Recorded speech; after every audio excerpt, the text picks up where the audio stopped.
Welcome, everyone. I'm glad to have you here on the EQ live stream. We are talking today about vitality. And welcome, everyone. I'm glad to have you here on the EQ live stream. We are talking today about having some technical difficulties. I apologize. Uh, Today, our focus is going to be on managers and how can managers actually create more vitality based on the research in the 2022 vitality study. What are the key findings that have implications for us as team leaders, as managers? What is it that we can actually do with this data to help us improve vitality? And overall, we saw that vitality actually increased from 2019 to 2021 in teams.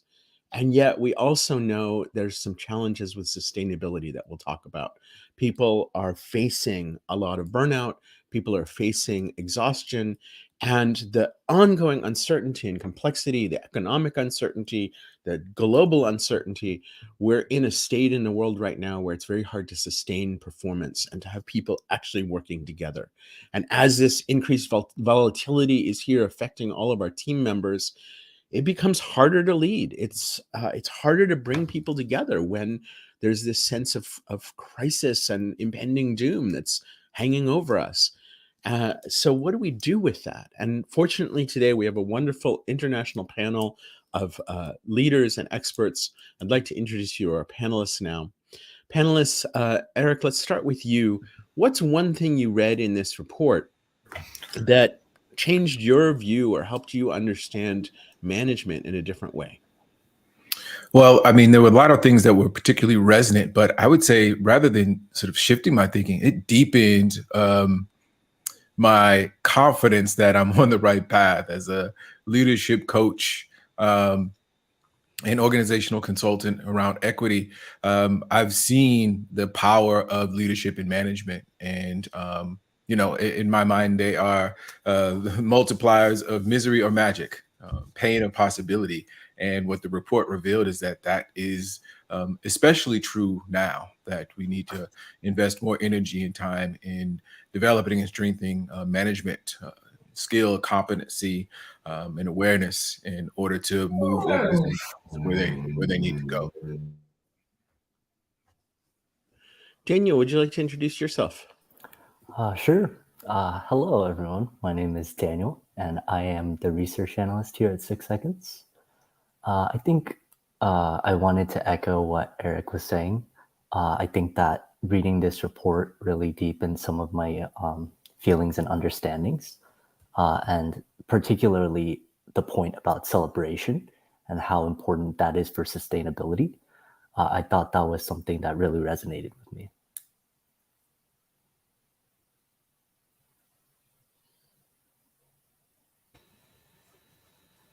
Lost. Avril, go ahead. Yeah, as an EQ facilitator and business coach, I must agree with Eric that it reinforced what I have been believing in and what I thought was really critical. And I love the fact that joy came through so strongly, and also the celebration, because I think when we really love what we're doing, it is just so much easier to be successful at it. And the fact that we need to take that time to celebrate what we're doing right and the successes definitely unites. And with the whole burnout pending and everybody being so stressed, I think it becomes even more critical that we really celebrate it and we have fun with what we do, because that will lead to the sustainability more. Marcelo. Hi, everyone. And I love the report, and going through that, what I really realized, being a senior manager in the healthcare industry, and I started this job during the pandemic, and to see how much the teams here in my business, they have to work hard to be agile and adjust to the way we do business. We did business during the pandemic. Was concerning for me, but seeing the results of the work of this report and observing the team here and see how they are really rebuilding, rallying together, and really show a great resilience. And I think there are more for us to learn through the report. That was great. Thank you. So appreciate those introductions. And those of you who are here either live or watching the recording, if you wouldn't mind sharing what's one insight you found in the report, if you've been able to read it, and if not, we'll put a link to it in the chat so that you can get your copy. For me, I was really struck by this emotional energy piece of the report. The three key findings about trust, joy, trust, and celebration, the kind of common theme for me is emotional energy. And even the word vitality, vitality is a word that we could translate to life force. I think about the Chinese word qi or ki. In Japan, when you ask somebody how they're doing, you say, "Oh, genki desu ka?" Genki, good chi, good energy. How is your energy? And to think that there is that kind of life force, that energy that is either flowing in a team or not. And that is what's going to ultimately drive the performance in the short and long term. And I feel like it's very hard to do that in the complexity that we're facing. So I'm going to share a piece of the report, and I'd like to talk a little bit about this to start. You can see that in this tool, we're looking at 4 key outcomes, and all 4 of the outcomes well, 3 of the outcomes went down in 2020. Agility, as I think we all experienced, if we didn't increase our agility in 2020, the team was no longer there to take the assessment in 2020. And so agility went up, and then agility continued to go up in 2021. Sustainability, however, went down a lot and recovered a little bit, but you can see that the 2021 levels of sustainability are actually below the 2019 levels of sustainability. And it's the only one. The other 3, satisfaction, which is about basically, do I want to stay on this team? Results, which is about, are we achieving what the challenges that are in front of us? Those all increased, but sustainability, which is, do we think we can continue with this in the long haul? It went up a little bit, but it's below 2019. Any comments on that?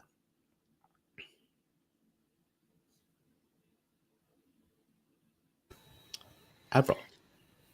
Yeah, Josh, I just think that we kind of are doing the sprint at the moment, and we're not in the marathon phase. So we're exerting all this energy, but it is very short-lived. And I understand we had to do that. We were in crisis, particularly after COVID. Everybody was fighting for survival, needing their business to survive. And so we had to become really agile. But I think we are literally running as the sprint, and we're not pacing ourselves. We're not taking time to step off that treadmill and to review matters, to see where we're going. And as that report says, we've got to do the celebration, but we're so busy surviving that we've actually stopped enjoying and really loving what we do. So I think that for me is a big insight. Yeah, I really feel the pain of that, Avril. It's there's an emotional experience of this moment where people around me are struggling, and I feel like compared to 2020, things are fantastic. And yet, I think if I'm honest with myself about this moment, it feels hard. It feels hard to lead. It feels hard to do this work. It feels hard to find my energy.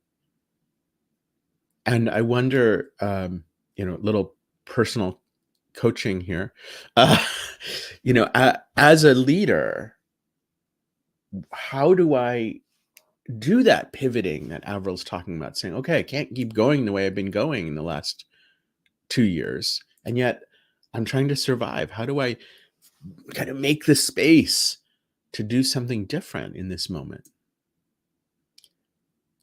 Eric? Right. Well, I mean, it's part of it is pretty sort of cliche, right? But it's for me, it's be the change that it starts with you.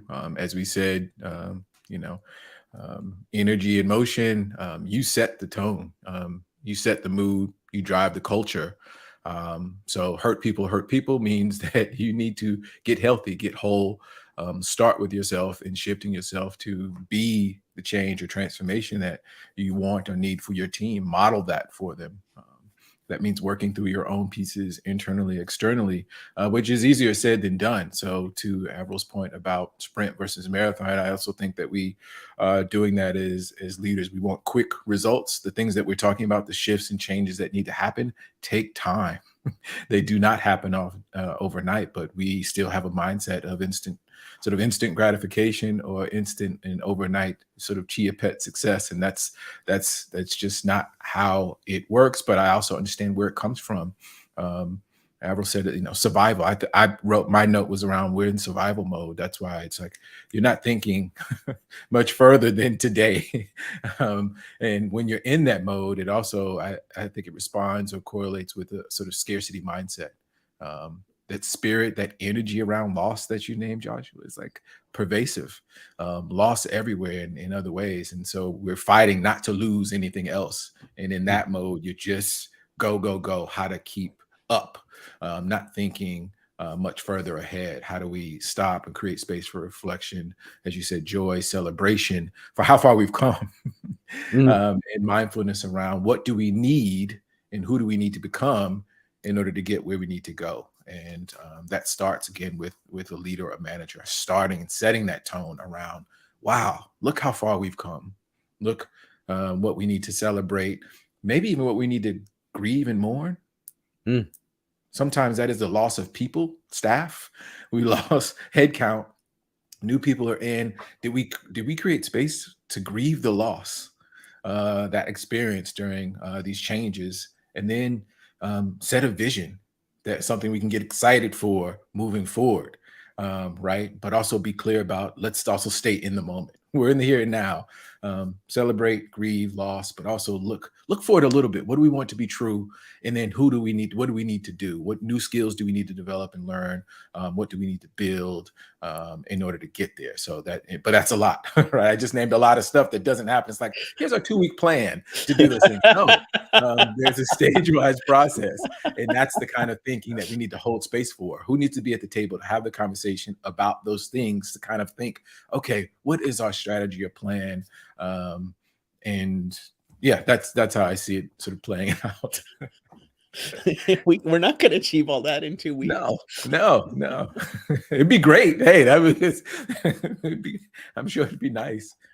Marcelo, how about for you? What comes up for you about that? I think sustainability. I think the importance of us lead the way in terms of managing people. We need to start with our own management first. And definitely, I echo Avril and Eric in terms of small celebrations. But the importance of being present as well, exercise a lot of presence on a daily basis, and understand that is with a little winning that we could really energize people around us, and celebrating that is little achievement. I think in big organization, managers tend to get an achievement and move on and ready for the next one, not really spend a bit of time to realize actually we were fighting for our lives a couple of years ago, but now how can we really get into a pace where we are present and we move on systematically with a celebrating great achievements. I want to bring in this comment from Kisha. I believe that's Kisha. And that, this process of the lust of the pandemic response and our suddenly virtual, and, now for a lot of us, it's hybrid or just confused workplace. That has created, there's like a work that we've had to do in that. And I think maybe we don't acknowledge the work of that. And this piece about exercising optimism, about using our emotional intelligence to stay in that growth mode seems to be pretty critical. Daniel or Avril, you want to add anything on that? Sure. I think what I was thinking about with this question was this idea of new normal. I feel like I've been hearing that kind of hate that term. Yeah. I'm like, it doesn't feel normal. Yeah. I feel like ever since kind of the pandemic happened, people have been trying to hang on to that semblance of normalcy, and kind of using that phrase as a way to, not necessarily show, well, to kind of describe how they're experiencing different changes that are occurring. And I think that, in terms of sustainability, like Avril was saying, it doesn't seem like this last couple years bouncing forward have been about sustainability. It's more so been trying to adapt as quickly as possible to the change. And so I think that, it's promising to see that that number for sustainability is going up in teams, because that way we kind of have an idea that, maybe we are going in the right direction. Yeah, that's an important point, Daniel. I was focusing on the negative, which is that it was not as high as 2019, but it is in fact higher than 2020, which is important. I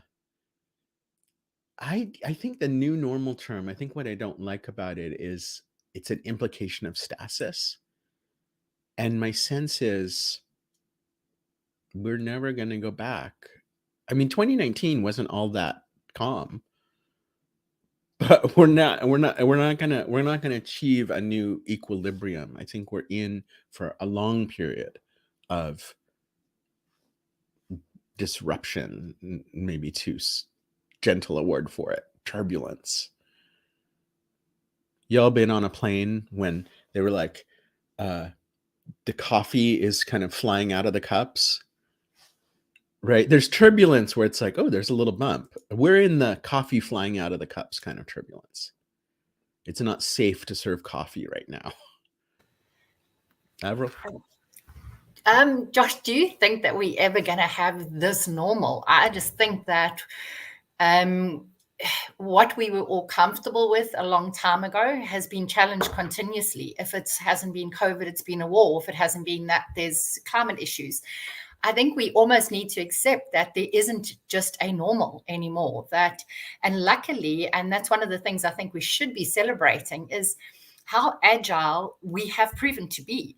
There's been a lot of devastation and a lot of negativity around what has happened. But if we change the focus and look at what we have achieved and what we've done, I mean, I, for one, was terrified of ever doing anything virtual. And I saw one of the comments pop up about somebody, how hard it was to meet their team and to get to know people virtually. I avoided doing anything virtual for ages till 6 seconds forced me to do something.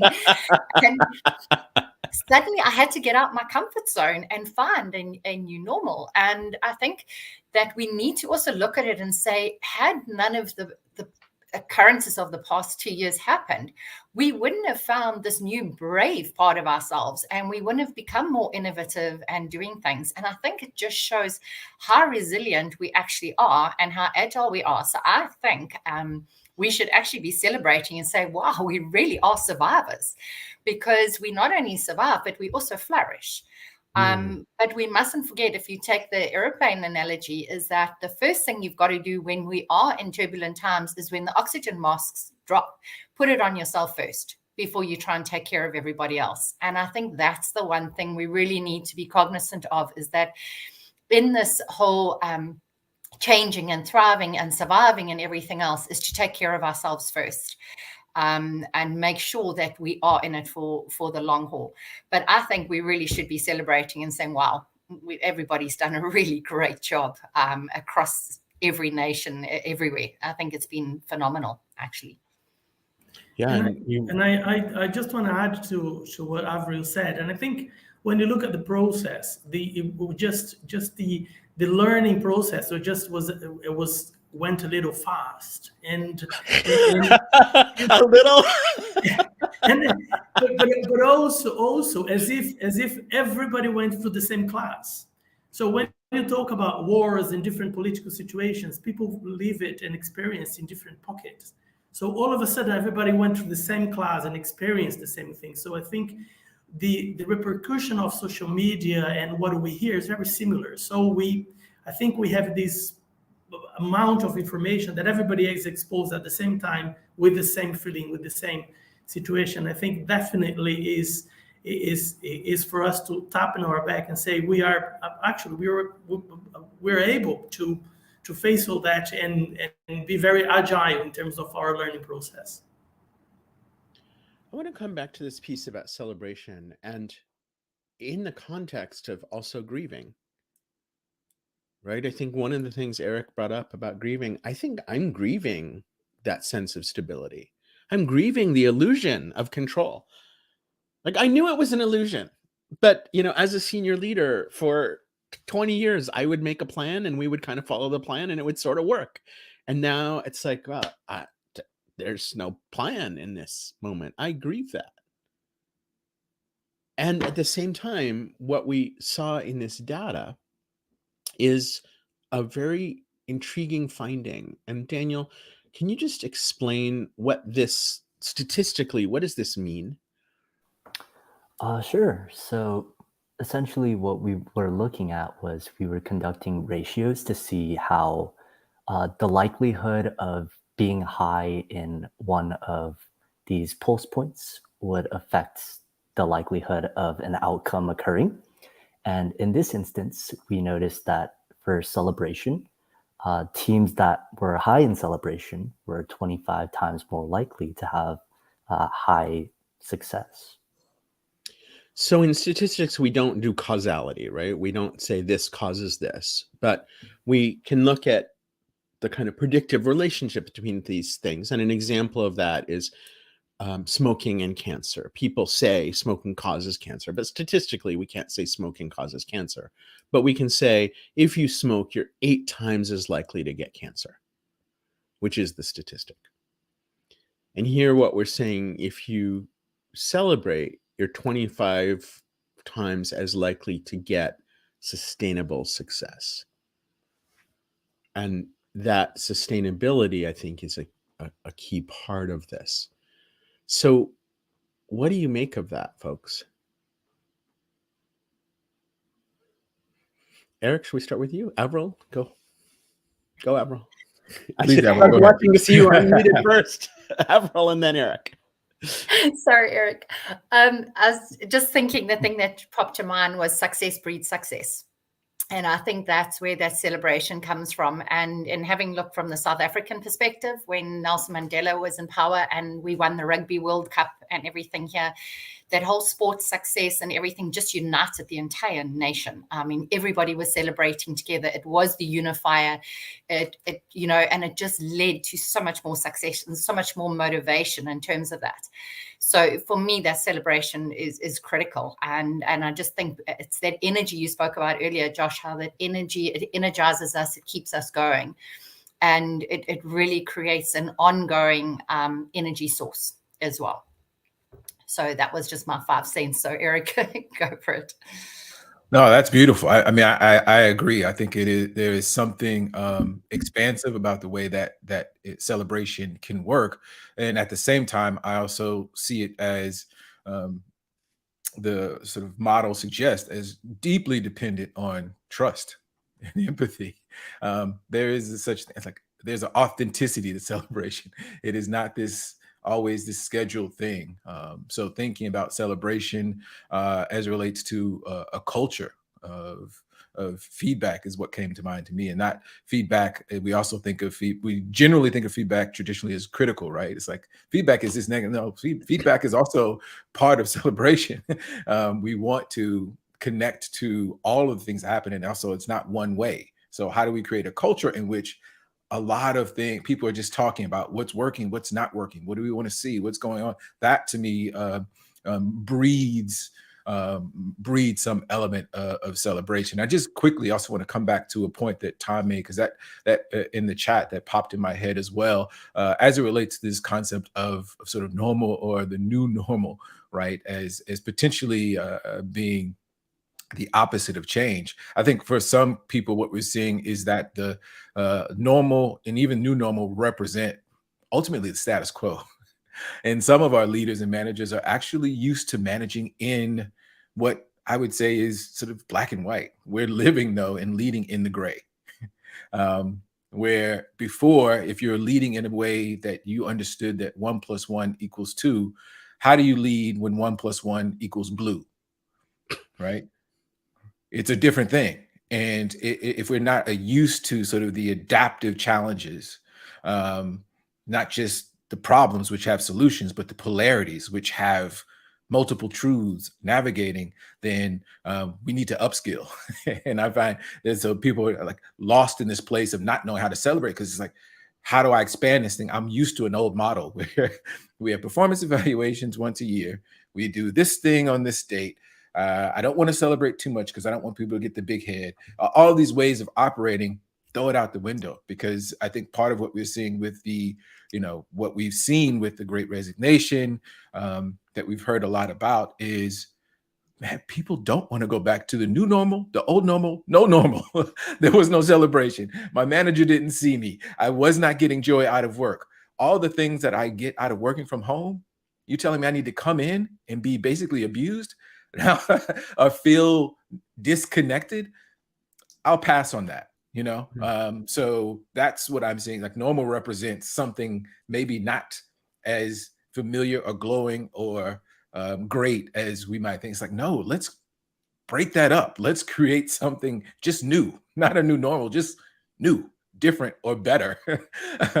And ultimately it might come normal, but is it a normal that can work for more people? So in the United States, obviously we're here talking about a recession. If you talk about a recession, there are people who have always been experiencing recession. It's only new or recession to people who are at a certain space or place. But there are people in the United States who recession, what we think of as recession, that's what they've known. They've known not having. They've known gas prices feeling absorbent to them relative to where they are. And I think the same thing is true for what we see as normal or new normal. And I think there's more agency for employees to say, nope, that contract, the social contract, is broken. And until we establish a new agreement, I'm going to find some place where I feel joy. I have passion. I know what I'm looking for because I had a chance to feel it while I was at home. I was able to do good work, be surrounded and connected, and feel psychologically safe. So why would I want to give that up now? Is the challenge we're working with. And that's why celebration feels like an important component that is still connected to trust and empathy and all the other things that are in there. I just want to be a little more explicit about something you're saying that I'm hearing you say here, Eric, which is what the data in the US is that people who are more marginalized by our society are less interested in going to the office.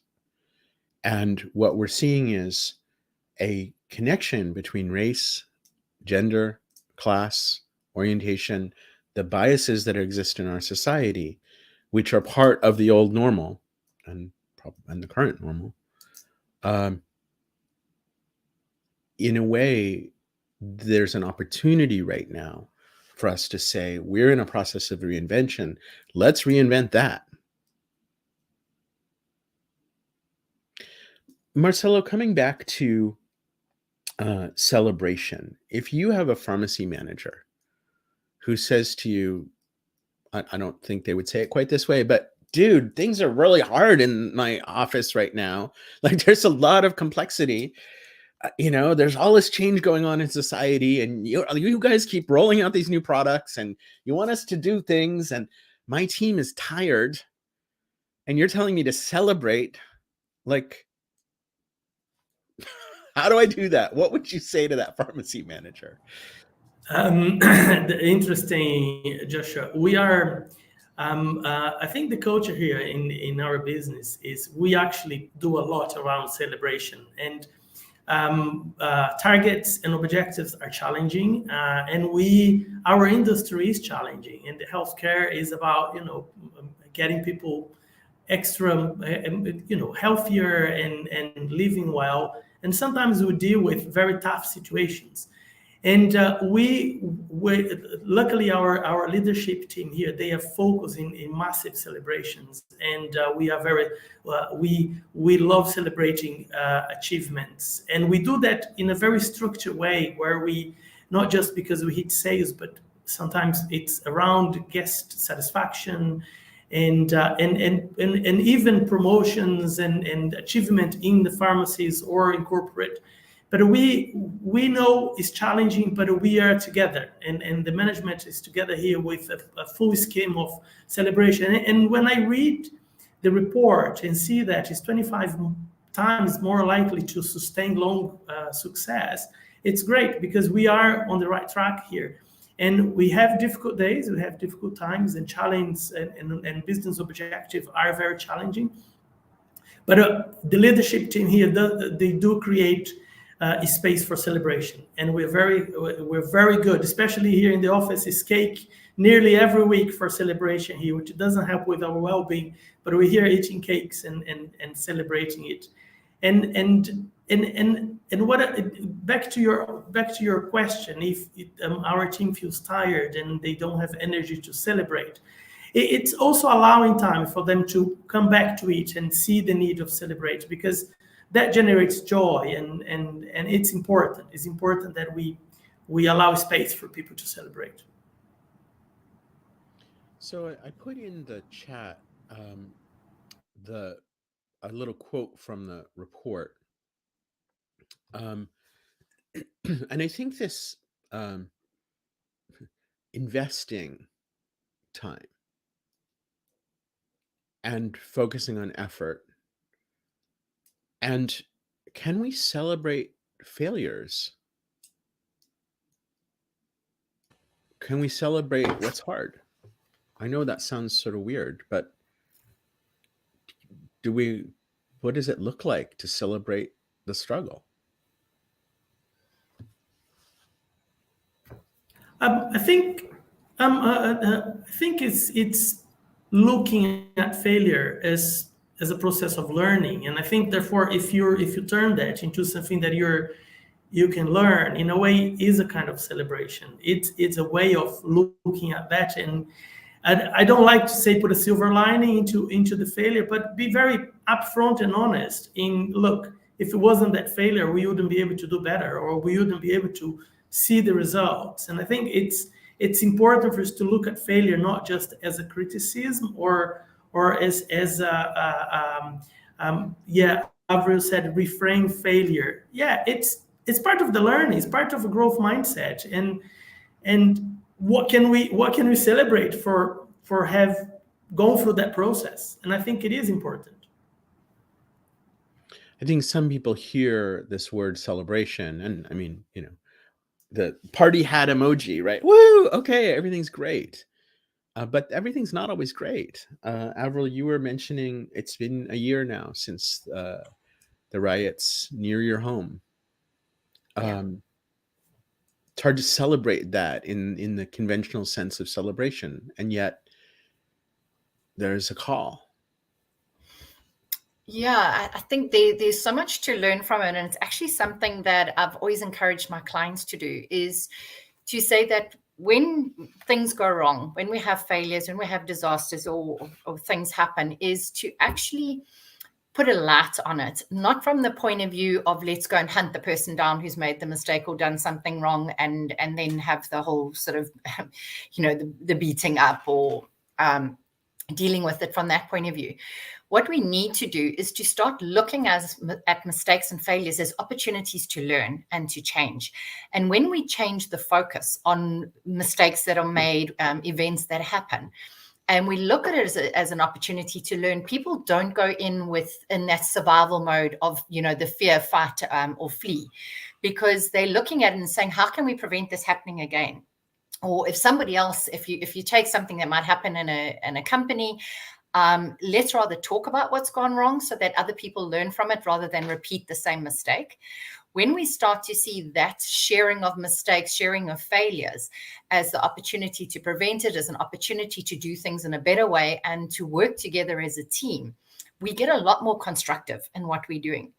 But the minute we kind of approach things that have gone wrong with a negative outlook, that's when we get people trying to sweep it under the carpet. Let's hide what's gone wrong. Let's not share the mistake because we're going to get ostracized, or we're going to get disciplined for it. And then we don't have the psychological safety, because now everybody is really scared about what happens if people find out I was the one who did it, or, what happened. And when we see the difference in organizations where mistakes are seen as learning opportunities, it changes the whole shift, because people are more forthcoming in what they do. They also hold themselves more accountable for it. And then there's the sharing mindset of, okay, how can we collectively fix this? What can we do differently?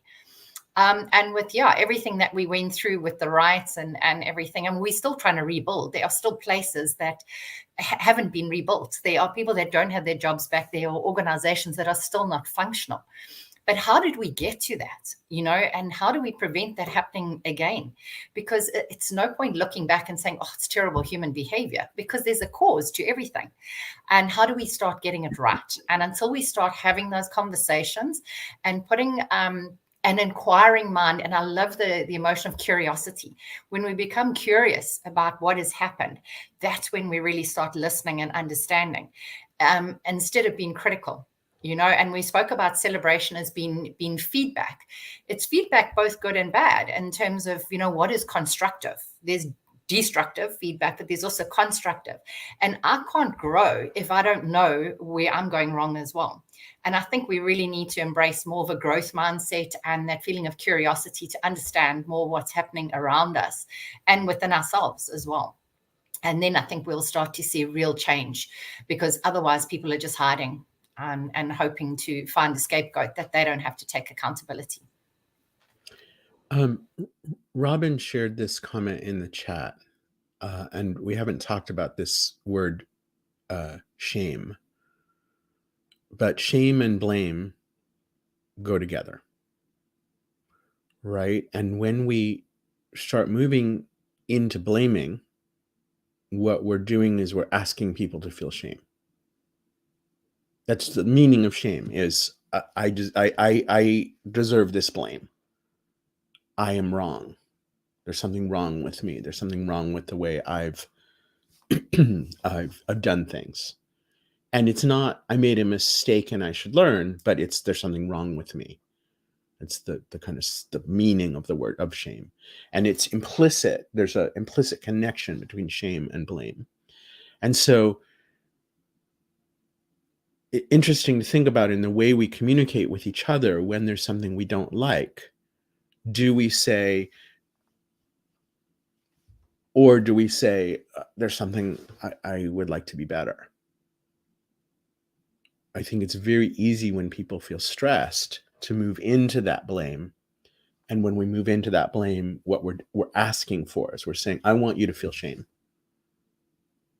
But I feel, Josh, that in corporate, in business, what's important for leaders is to align their values when it comes to working with people. And if they care, if they have respect, and if they really believe the people around them in the corporate are talented. So if people made a mistake, not because they're lazy or they did that on purpose, it's just how leaders arrive in creating that psychological safe environment by remove the blame and remove, or whose fault is that? Why did that happen? Say, tell me more about it, and let's understand where can we do better next time. And I think that makes a huge difference. And I love what Avril mentioned, it. How do you arrive onto a mistake with curiosity? Not with blaming, not with intimidation. And I see sometimes tense discussion around tables and around leadership where, when the going gets tough, it's about who you're going to blame, who is going to take responsibility for this, rather than, okay, let's get to the bottom of it for us not to make that mistake again. And it's a massive a value alignment on how do you treat your people, how do you really hold them accountable, but without thinking they are lazy or they don't want to do their job properly, or remove all that and think they did their best. That's the decision that leaders need to make when they deal with challenging times. So, Eric, if you have a manager who comes to you and says, I work in an environment where there is a lot of blame, there is a lot of toxicity, but I want to shift that in my team at least. What's an action step? Well, one, a reminder that you want to focus on your sphere of influence. Like, what is your lily pad? And I think sometimes as managers, we can get consumed by what's happening in the organization. But I'm saying you actually have a great deal of control and flat influence over your domain, which is the, whatever number of people you report to. So what do you want to be true there? What picture do you want to paint? And to Marcelo's point, I think there is something to be said for that initial value, that K of know yourself, like starting with getting really clear about your values, beliefs, biases and blind spots and triggers, getting really clear about those things and how they show up. Because what happens, or at least what I've seen happen with clients and in organizations and working with managers and leaders, is we have all those things, just like organizations have their values listed on the wall and on the website. But when things get hard, it's like eat a Snickers. It's like you're not yourself right now. We're making poor decisions. We're doing the blame and the judgment because we're working out of fear. We are working out of fear and scarcity, and we're shifting away from the mindset or the values or the beliefs that we hold dear and that we know are core for us. We're not showing up that way. So the more you can get aware of those things and what triggers push you there, you can start to say, ooh, you can self-correct, you can course correct and move into that place of, right, choose yourself, right? It's like, oh, if I do that, this is going to be a consequence of that. Oh, okay, I can choose to show up differently in those moments. But without the awareness and the self-awareness, we can't make different choices and then again sort of shift or make it viral in terms of what we want to create in our own team. So it really starts with us as leaders. It really starts with our own work, our own journey, and leading out loud. You have to share parts of that journey, your own greatest failures, showing vulnerability, instilling trust, that allows other people to sort of create that with you, because you can't do it alone. So your team is now saying, what do we want to be true that might be different than what's happening in the organization? But you're taking a clear role again in being an exemplar and moving that sort of that progress forward. Again, it's easier said than done, but I have to believe that it really starts with the individual leader or manager sort of starting to do their own work, working through whatever sort of stressors they have, and then helping their team identify all of the wisdom, creativity, and gifts that they have, and bringing those to bear as much as they can every day. Well, before we leave this topic of celebration, Daniel, anything you want to add? Anything anyone else wants to add? I saw this comment in the chat. We need naps and snacks like kindergarten. And something that I actually thought about while Eric was actually sharing was in terms of celebration. I think about this a lot, where, when an infant is learning to, crawl and walk and do all of these things that start to resemble more of like a child's, behaviors or actions. I would be hard pressed to say that there are many parents or adults that would be reprimanding that child or infant from trying or having attempted to, crawl or walk. I think more often than not, I see a lot of clapping and jumping up in the air when baby takes first step videos versus, again, the adults or parents in the room being upset. And even when they fall down, I don't think that the appropriate protocol is to freak out that they fell down, but to, pause and then affirm what they did well. And I think that I was thinking about that a lot during everyone's sharing. So. Thank you, Daniel. Yeah, I think I would like to be treated like a toddler learning to walk sometimes. I want to come back to something Laura Mitchell brought up in the chat earlier, which is about William Bridges' work on transitions, which is a very big influence on me and my thinking about change. And also, hello, Miranda. Thank you for saying hello. William Bridges talked about there's a difference between transition and change. And in the 6 seconds change map, we express that concept through these red arrows, and to say there's a rational, kind of practical part of the cycle of change, which is about engage, activate, reflect, getting ready, making a plan, putting it into action, assessing progress. But there's also an emotional part. And one of the things that is interesting in William Bridges' work to me is the notion that these red lines, this emotional part of change, the transitions start before we actually enter into the change, and they continue after. And I think part of what we're experiencing right now is a time of transition, right? We grappled with a lot of stuff in the last couple of years, and we're still grappling. The pandemic is not over, and the economy is not stable, and there's still a lot of stuff. And I think in a way, it's like, well, we made it through that. I should feel better now. But actually, the emotions of trauma generally increase after trauma.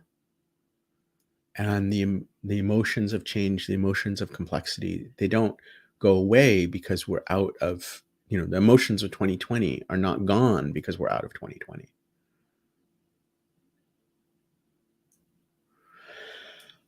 All right. Well, my goodness, we have just 10 minutes left. So let's go to one more finding, which is about joy. Speaking of emotions. And I think a lot of times when people hear, oh, we should have more joy in our workplaces, that seems a little bit fluffy. So if a manager says to you, look, we've got important work to do, we've got to get results, we have to hit our numbers, how do you help them understand what joy really means? What does it look like to have joy and high performance? I feel, sorry, can I jump in? Or, yeah, one of the things that I truly believe and I think makes a huge difference is when you connect your purpose to business purpose, and we clear help, the teams to have that connection and bring it to action, or to demystify or help them to see how they can have much more pleasure when they do work, not just for the sake of it, when they do work with a massive alignment with purpose. And I think that's where the joy comes. That's where, and usually during my training, I say, look, I've been doing this job for a long time. And there was not one time that I wanted to change my job. There were times I didn't want to come to work, but that I never wanted to change because I had my alignment. I understand my purpose, and it super connects with the job that I'm doing now, from the business that I'm doing, and helping people to understand that and hold them accountable and celebrate each achievement based on the part they play. I think that's how you get the job done. You get great results because people end up understanding that that satisfaction, that the quality of life they have. And I think that's super important when you are able to help your team members to understand their purpose and align with business purpose, and change that for the daily actions, help them to understand how does it play in the daily actions. So there's a kind of connecting the dots Yeah. between your individual daily work and a deeper purpose. And that sounds like a shift between kind of being satisfied with work and joy, which is kind of a more vibrancy. Eric?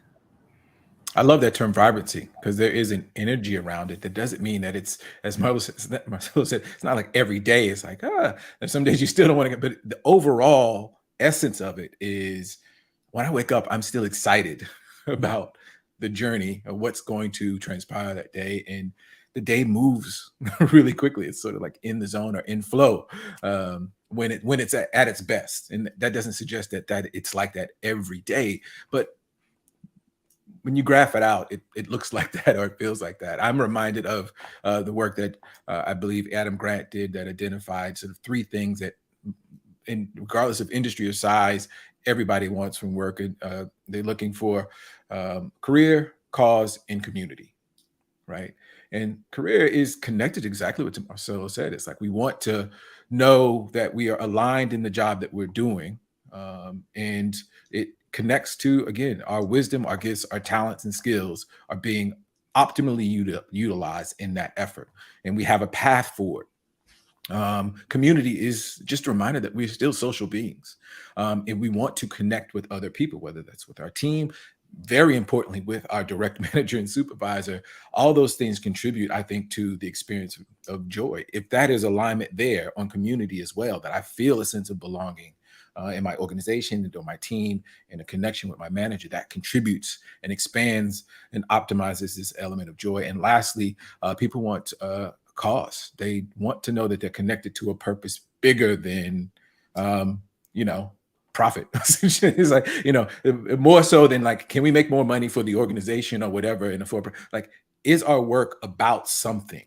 Making a contribution to the world, or aligned to my personal values in a way that is particularly resonant. And I feel like when those 3 things are aligned, it also sort of maximizes the sense of joy that someone gets from doing their work every day. We spend most of our waking hours in work, if not at work, whatever way you think of it in the remote world. I'm not sure how to say it now, but work is where we spend a lot of time. And if that's the case, why wouldn't we want or expect joy to be a priority in terms of creating and maximizing that, particularly when we see the data that says, oh, it hits results, it hits satisfaction. Oh, it's not just fluffy thing. Oh, okay.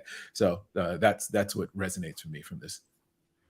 So as we say at 6 Seconds, emotions drive people, people drive performance. And there's a piece of alignment that I'm hearing, this alignment with each other, with why we're doing our work, this shared purpose. So Avril, what would be your practical advice on this? So I think we mustn't forget about the whole impact of emotional contagion as well. So if we are living that joy, and I totally agree with the whole thing of the alignment of our purpose and where we're at. I think firstly, it's really critical that you are passionate about what you're doing, that your personal purpose and vision line up with what your career is. And then when you do that, you will have that natural joy. And when we spoke about how important trust was, if you think of the feeling log, where we are in our emotions and what we're feeling, when we are on the higher pleasantness side, that's when we attract more people towards us, and people will want to approach us and want to be with us. And that's where trust is formed as well. So I think our emotions play such a massive part. And as Eric says, we spend so much time at work. We've got to love what we do. And when we love what we do and we are naturally happy and content in it and excited about it, we're going to give off that energy, and people are going to be attracted to that. And that's going to be sort of spreading, I don't think is quite the right word, but if we think of the contagion, it's going to be catchy, and that's what we want people to have. And when we are enjoying it and we are working together well as a team, and we're seeing the success and we're celebrating that, it's just a recipe for sustainability and for success. Everything's just gelling and we move forward, and we are going to have crises and we are going to have challenges, because if we didn't have that, I always say to my clients, it's like, you don't want the heart monitor to be a straight line. You want to have the peaks and troughs, because a straight line means you're dead. So we need to have the challenges, the highs and the lows in our life, and then we can really realize our full potential and do incredibly well as a team. So I think we need to welcome these challenges, and we will be able to do that if we love what we do and we're working with people we trust and respect.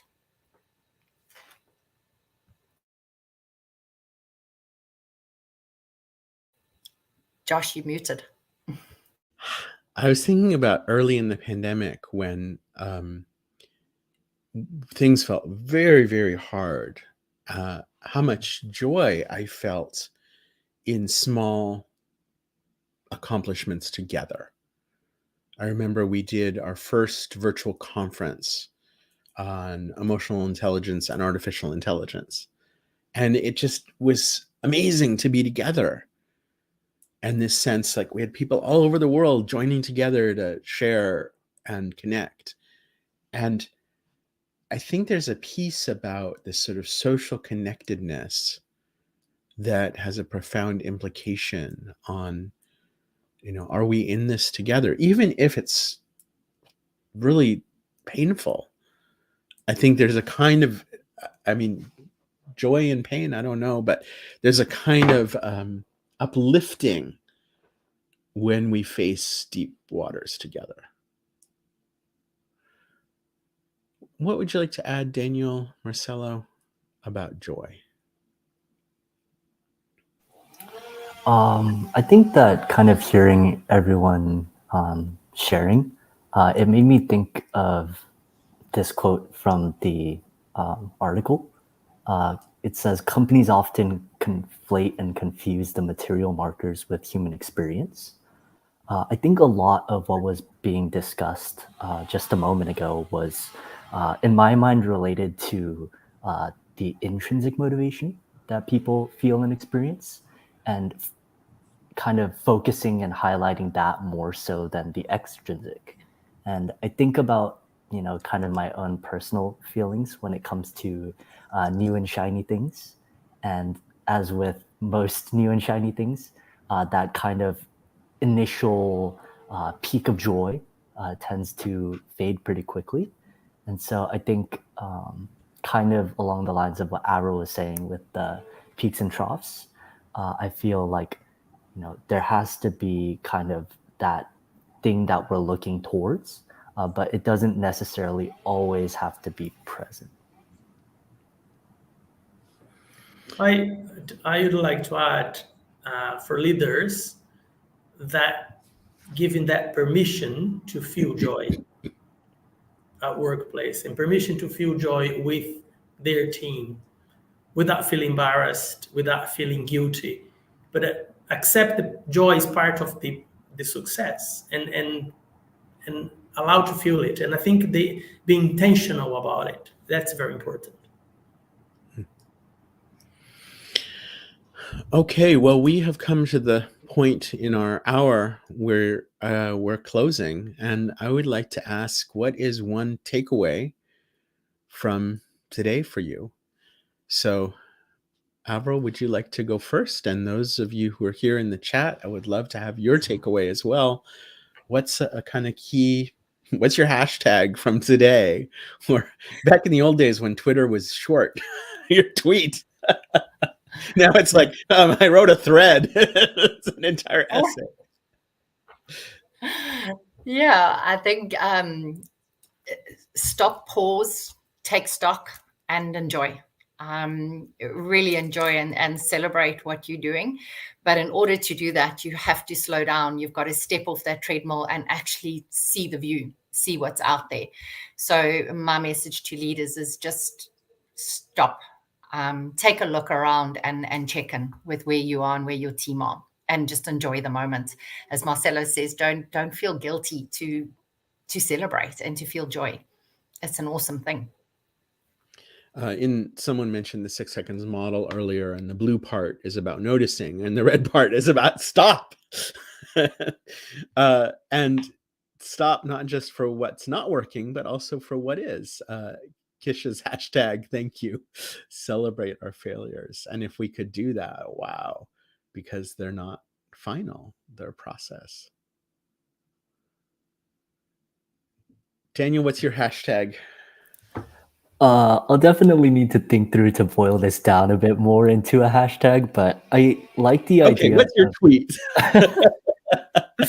I like the idea of celebrating failures and successes, and also the idea that there is a way to approach failure in a constructive way that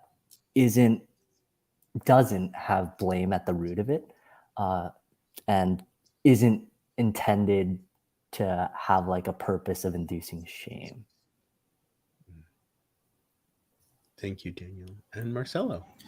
I think my hashtag, my tweet would be, if we are delivering great results the way it is, what would be possible if we add joy? Yeah. So Unleashing something in people. yeah. Well, my hashtag might be a little bit redundant because it keeps coming up as my hashtag, but it's people are at the center. Put people at the center. Work is about people. Leadership is about people. And the results we get come with and through people. And if we treat people in a way that's kind of hostile and transactional and blaming, they're not going to engage with us in the way that we really want. So thank you all. Eric, bye, Eric. Sorry we lost you. Technology troubles.